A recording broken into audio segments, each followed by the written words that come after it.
మరునాడు ప్రధాన యాజకులు, పరిసయ్యులు పిలాతు వద్దకు కూడి వచ్చారు. అన్నారు, అయ్యా, ఆ వంచకుడు 3వ రోజున లేస్తాను అన్నాడు గనుక 3వ రోజు వరకు సమాధిని భద్రం చేయించండి. లేకపోతే ఆయన శిష్యులు ఆయన శరీరాన్ని ఎత్తుకుపోయి ఆయన మృతులలో నుండి లేచాడని ప్రచారం చేస్తారు. పిలాతు అనుమతి మేరకు వారు వెళ్లి కావలి వారిని తమతో ఉంచుకొని రాతికి ముద్ర వేసి సమాధిని భద్రపరిచారు. అరిమతయ్య యోసేపు యేసు శిష్యుడు, కాని రహస్య శిష్యుడు. ఆ సమయంలో నికోదేము కూడా యోసేపుతో చేరాడు. ఈ సంగతి యోహాను సువార్తలో చెప్పబడింది. యేసును రాతిలో తొలిపించిన సమాధిలో ఉంచారు. సమాధి మీద ప్రభుత్వం ముద్ర వేసింది. అక్కడ రాజభటులు కావలి ఉన్నారు. ప్రియ శ్రోతలు వింటున్నారా? యేసు తాను 3వ రోజున లేస్తానని చెప్పినట్లే లేచాడు. వారు సమాధిని మూసివేసి ముద్ర వేశారు. అది యేసు పునరుత్థానానికి ఆటంకం కాదు. సరే, ఇప్పుడు మనం 28వ అధ్యాయానికి వచ్చాము. ఇదే చివరి అధ్యాయం. విశ్రాంతి దినము గడిచిపోయిన తరువాత ఆదివారమున తెల్లవారుతూ ఉండగా మగ్దలేనే మరియా, వేరొక మరియా సమాధిని చూడడానికి వచ్చారు. ఇదిగో, ప్రభువు దూత పరలోకము నుండి దిగివచ్చి రాయి పొర్లించి దానిమీద కూర్చున్నాడు. అప్పుడు మహాభూకంపము కలిగింది. ఆ దూత స్వరూపము మెరుపు వలె ఉంది. అతని వస్త్రము హిమమంత తెల్లగా ఉంది. అతనికి భయపడడం వలన కావలివారు వణికి చచ్చిన వారి వలె ఉన్నారు. దూత ఆ స్త్రీలను చూచి, మీరు భయపడకండి, సిలువ వేయబడిన యేసును వెతుకుతున్నారని నాకు తెలుసు. ఆయన ఇక్కడ లేడు. తాను చెప్పినట్లే ఆయన లేచి ఉన్నాడు. రండి. ప్రభువు పండుకొనిన స్థలము చూచి త్వరగా వెళ్లి ఆయన మృతులలో నుండి లేచి ఉన్నాడని ఆయన శిష్యులకు తెలియచేయండి. ఇదిగో, ఆయన గలిలయలోనికి మీకు ముందుగా వెడుతున్నాడు. అక్కడ మీరు ఆయనను చూస్తారు. ఇదిగో, మీకు చెప్పాను అన్నాడు. వారు భయముతో మహానందముతో సమాధి వద్ద నుండి త్వరగా వెళ్లి ఆయన శిష్యులకు ఆ వర్తమానము తెలపడానికి పరిగెత్తుతూ ఉండగా యేసు వారికి ఎదురుగా వచ్చి, మీకు శుభము అని చెప్పాడు. వారు ఆయన వద్దకు వచ్చి ఆయన పాదములు పట్టుకొని ఆయనకు మ్రొక్కగా యేసు అన్నాడు, భయపడకండి. మీరు వెళ్లి నా సహోదరులు గలిలయకు వెళ్లాలని, వారక్కడ నన్ను చూస్తారని వారికి తెలపండి. ప్రియ విశ్వాసీ, వింటున్నారా? సువార్త 2 సత్యములపై ఆధారపడి ఉంది. 1 యేసు మరణం, 2 ఆయన పునరుత్థానం. మత్తయి సువార్త 27వ అధ్యాయంలో యేసు మరణించాడని, ఆయన శరీరాన్ని సమాధిలో ఉంచారని విన్నాము. 28వ అధ్యాయంలో యేసు పునరుత్థానాన్ని చూస్తున్నాము. మన రక్షణకు యేసు మరణ పునరుత్థానాలు 2 అవసరమే. రోమాపత్రిక 4వ అధ్యాయం 25వ వచనం, ఆయన మన అపరాధముల నిమిత్తము అప్పగించబడి మనము నీతిమంతులముగా తీర్చబడడానికి లేపబడ్డాడు. దేవునికి స్తోత్రం. ఆయన మన కోసమై పాపముగా చేయబడినందున మనము క్రీస్తునందు దేవుని నీతి అవుతున్నాము. పునరుత్థాన సువార్తే మనము ప్రకటిస్తున్నది. మతములన్నిటిలో మృతవీరులను స్మరించుకుంటారు. క్రైస్తవంలోనే మరణించి సజీవంగా లేచిన యేసుక్రీస్తు ఉన్నాడు. యేసు సజీవుడు, మనకు సమకాలీనుడు. 4 సువార్తలలో పునరుత్థాన వృత్తాంతం పూర్తిగా లభిస్తుంది. మత్తయి సువార్త యేసును రాజుగా మనకు పరిచయం చేస్తోంది. యేసు రాజు పుట్టాడు, ఆయన రాజుగానే చనిపోయాడు, ఆయన రాజుగానే తిరిగి లేచాడు. యేసు లేచినప్పుడు భూకంపం కలిగింది.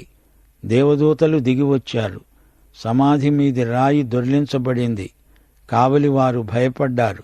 ఖాళీ సమాధి అనే వాస్తవాన్ని కప్పిపుచ్చటానికి మతనాయకులు చేసిన విఫల ప్రయత్నం. లూకా సువార్తలో యేసు మానవత దృష్ట్యా ఆయన పునరుత్థాన కథనం రాయబడింది. మత్తయి యేసును రాజుగా చిత్రించాడు. నలుగురు సువార్తికులు 4 దృక్పథాలలో యేసు పునరుత్థానాన్ని ప్రకటించారు. సమాధి మీది రాయి ఎందుకు దొర్లించబడింది అంటారా? యేసు బయటికి రావటానికి కాదు, శిష్యులు లోపలికి వెళ్లి ఖాళీ సమాధి అని గ్రహించడానికి దానిమీది రాయి దొర్లించబడింది. సమాధి ఖాళీ అని గ్రహించినప్పుడు ఆ స్త్రీలకు భయము, మహానందము కలిగాయి.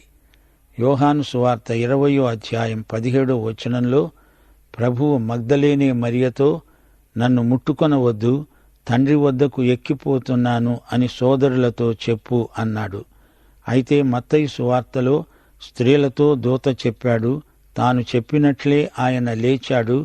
అయితే ఈ 2 సంఘటనలకు మధ్య ఆయన పరలోకానికి ఎక్కి దిగివచ్చి గలిలయలో వారికి కనిపించాడు. 11వ వచనం నుండి, వారు వెడుతూ ఉండగా కావలివారిలో కొందరు పట్టణములోనికి వచ్చి జరిగిన సంగతులన్నిటినీ ప్రధాన యాజకులతో చెప్పారు. కాబట్టి వారు పెద్దలతో కూడి వచ్చి ఆలోచన చేసి ఆ సైనికులకు చాలా ద్రవ్యమిచ్చి చెప్పారు, మేము నిద్రపోతూ ఉండగా అతని శిష్యులు రాత్రివేళ వచ్చి అతన్ని ఎత్తుకొని పోయారని మీరు చెప్పండి. ఇది అధిపతి చెవిని పడిన ఎడల మేము అతణ్ణి సమ్మతిపరచి మీకేమీ తొందర కలుగకుండా చూస్తాము. అప్పుడు వారు ఆ ద్రవ్యము తీసుకొని తమకు బోధించబడిన ప్రకారము చేశారు. ఈ మాట యూదులలో వ్యాపించి నేటి వరకు ప్రసిద్ధమై ఉన్నది. ఈ కావలివారు పట్టణములోకి వెళ్లి ప్రధాన యాజకులకు జరిగిందంతా చెప్పారు. యేసు సమాధిలో నుండి ఎప్పుడు లేచాడో వారికి తెలియదు. సమాధి మీది రాయి దొర్లించబడిన తరువాత వారు సమాధిలోకి చూచారు. యేసు శరీరము అందులో లేదు. కావలివారికి ఎంతో భయం వేసింది. కావలివారి అసమర్థతకు అధిపతి వారిని కఠినంగా శిక్షించవచ్చు. మతాధికారులు కావలివారికి డబ్బిచ్చారు. మీరు ఓ చిన్న అబద్ధం చెప్పండి. మేము నిద్రపోతూ ఉండగా యేసు శిష్యులు వచ్చి ఆయన దేహాన్ని ఎత్తుకొని పోయారని చెప్పండి. ఇదెంత హాస్యాస్పదమో చూచారా? కావలివారు నిద్రిస్తూ ఉంటే ఆయన శరీరాన్ని తీసుకుపోయారని చెప్పాలా? పనివారు నిద్రించవచ్చా? అయినా కంగారు పడవద్దు, అధిపతికి మేము నచ్చజెబుతాములే అంటున్నారు మతనాయకులు. కావలివారు లంచం తీసుకున్నారు.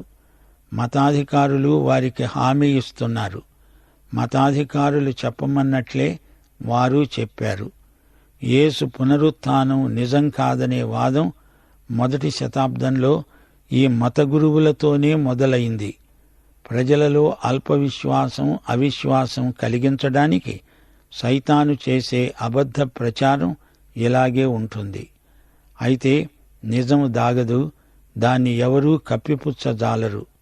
ఇప్పుడు ప్రభువు వారు ఇచ్చిన మహాజ్ఞను వినండి. 11 శిష్యులు యేసు తమకు నిర్ణయించిన గలిలయలోని కొండకు వెళ్లారు. వారాయనను చూచి ఆయనకు మ్రొక్కారు. కాని కొందరు సందేహించారు. అయితే యేసు వారి వద్దకు వచ్చి వారితో అన్నాడు, పరలోకమందు భూమి మీద నాకు సర్వాధికారము ఇయ్యబడి ఉన్నది. కాబట్టి మీరు వెళ్లి సమస్త జనులను శిష్యులనుగా చేయండి. తండ్రి యొక్క, కుమారుని యొక్క, పరిశుద్ధాత్మ యొక్క నామములోనికి వారికి బాప్తిస్మమిస్తూ నేను మీకు ఏ ఏ సంగతులను ఆజ్ఞాపించానో వాటినన్నిటినీ గైకొనవలెనని వారికి బోధించండి. ఇదిగో, నేను యుగ సమాప్తి వరకు సదాకాలము మీతో కూడా ఉన్నాను. ఇది యేసు ప్రభువు శిష్యులకిచ్చిన మహా ఆజ్ఞ. ఈ ఆజ్ఞతో జతచేసి అపొస్తలుల కార్యములు 1వ అధ్యాయం 8వ వచనాన్ని కూడా మనం చెప్పుకోవాలి. పరిశుద్ధాత్మ మీ మీదికి వచ్చునప్పుడు మీరు శక్తి నొందుతారు. గనుక మీరు యెరూషలేములో, యూదయ్య, సమరయ్య దేశాలలో భూదిగంతాల వరకు నాకు సాక్షులై ఉంటారు. మనము యేసుకు సాక్షులం.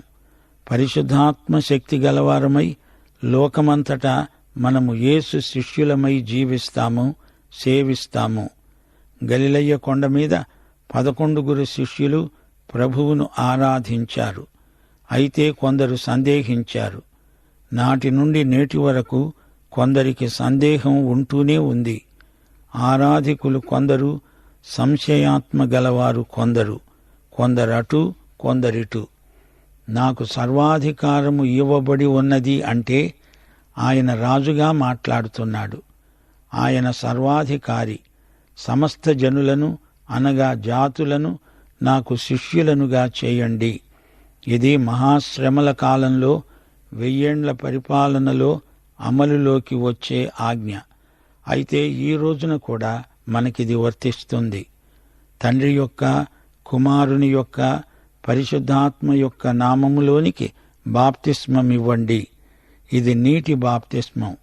సంఘం ఆరంభ దినాల నుండి ఇదే విధంగా బాప్తిస్మమిస్తూ వస్తూ ఉన్నది.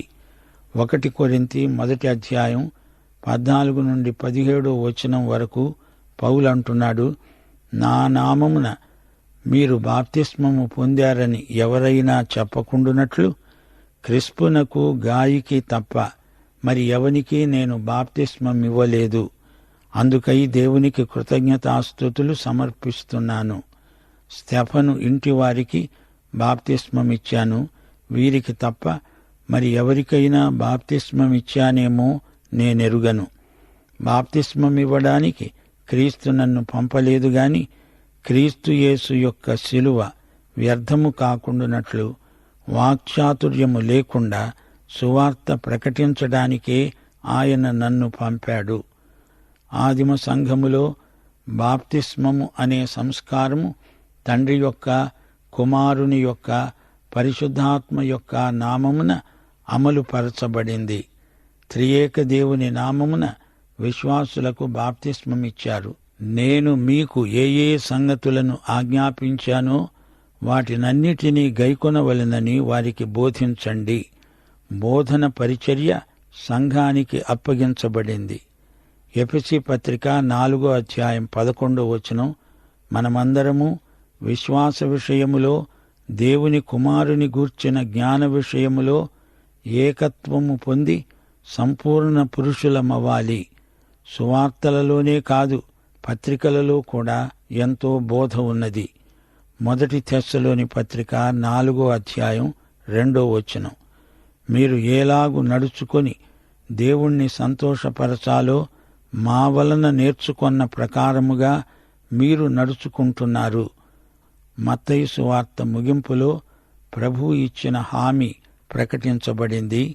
ఇదిగో, యుగ సమాప్తి వరకు సదాకాలము మీతో ఉన్నాను. ఆమేన్. ఈ భూమి మీద దేవుని రాజ్యము స్థాపించబడునుగాక. సంఘము ఎత్తబడి ఆయనతో సదాకాలము ఉండిపోతుంది. యేసు రాజులకు రాజుగా, ప్రభువులకు ప్రభువుగా త్వరలో రాబోతున్నాడు. ఆయనకే మహిమా ప్రభావములు యుగయుగములకు చెల్లునుగాక. మత్తయి సువార్త ఇంతటితో ముగిసింది.